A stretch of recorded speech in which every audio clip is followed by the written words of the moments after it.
IPL या खेळ आणि मनोरंजनाचं एकत्रित पॅकेज मानल्या जाणाऱ्या स्पर्धेवर यंदा दुष्काळाचं सावट आहे.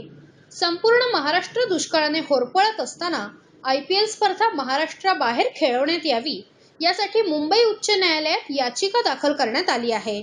या याचिकेचा अंतिम निकाल येणं अजून बाकी असलं तरी पुण्यातील काही संघटनांनी पुण्यात IPL सामने घेण्यास विरोध दर्शवला आहे.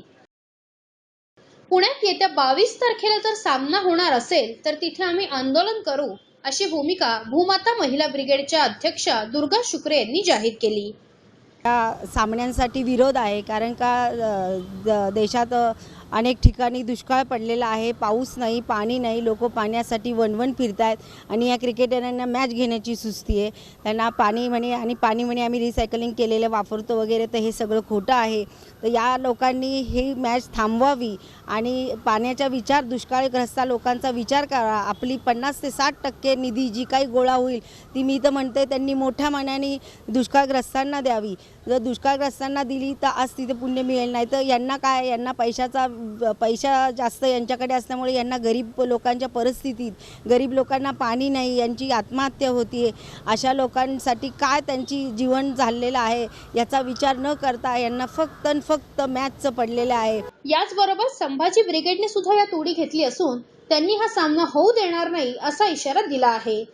जरी न्यायालयाने विरोधात निकाल दिला तरी आम्ही सामना होऊ देणार नाही आणि फक्त पुणेच नाही तर मुंबई, नागपूरला सुद्धा सामने होऊ देणार नाही, असं संभाजी ब्रिगेडने स्पष्ट केलंय. IPL म्हटलं तर फक्त हा श्रीमंत लोकांचा बाजार, अय्याशी म्हणजे सट्टा बाजार आहे हा.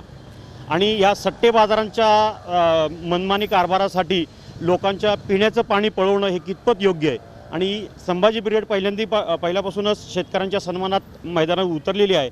त्यामुळं शेतकरी आणि पिण्याचं पाणी याच्यासाठी संभाजी ब्रिगेडनी ह्या गोष्टीचा विरुद्ध आवाज उठवलेला आहे.